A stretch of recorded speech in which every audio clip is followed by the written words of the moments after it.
De VVD had zo'n klap gekregen, hè? En dat hadden ze zelf bediend. In Friesland is de PVV in 15 van de 18 gemeenten de grootste worden. Het populairst is de partij van Geert Wilders in de gemeente Achtkarspelen. Voor een dagelijks volgen terug Dantumadeel. Hier in Twieslerheide gingen honderden mensen te stemmen op de PVV. Maar ook in plakken als de Harkema, Boelensleerne en Koostertille dienen ze dat massaal. Maar wat verwacht je de mensen nou van de punten van Geert Wilders? Nou, dat wordt eerst dan wel even een zoere appel, ja. Ja, hij zei het zelf ook heel tijd, hè, van wie met hoe zijn eigen schaduw heen springen. Dat had er natuurlijk de laatste tijd dienen. Hij wilde volle milder. Ik denk, nog volle meer. ja, ik denk, ja zeker. Ik denk dat het moet, want anders krijgen ze niks van. Hoor. Ja, je belooft ze volle en je doet soms niks. Achtkarspelen is ook de thuisbasis van het Frieske PVV-stedelid Harry Graansma van Boelensleerne. Het is net helemaal een verrassing. De bij ons in die contraien weer de PVV eigenlijk altijd al heel groot. In Achtkarspelen wordt netto het minst verschillende gemiddeld wij van het hele land. Hè? Dat mag ik net voortvlakken. Dus de jaarmoede is er wel degelijk. En mensen ervaren dat alle jaren. Ze tellen alles op. Laten we het samen zeggen.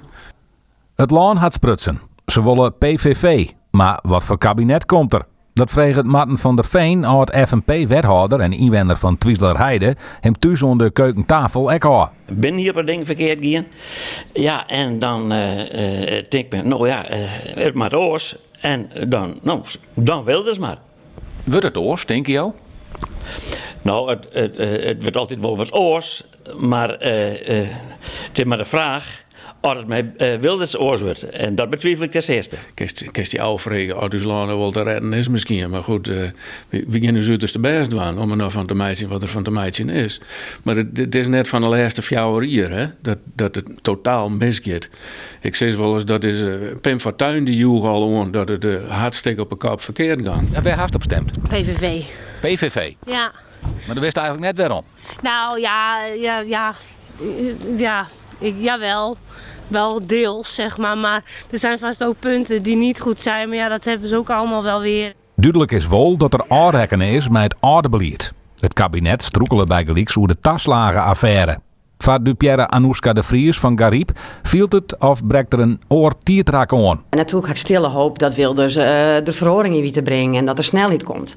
Want dat is het belangrijkste. Pro toch een beetje voorzichtigheid. Ja, maar dat zal de onzekerheid wezen na al die jaren van nou ja, wat jongen gaan, wat de rommel die, dan zeg ik het netjes, de rommel die de VVD maken had. En ja, dat mij Wilders nou oproemen en ik hoop dat er dat op een goede en leuke manier dan gaat.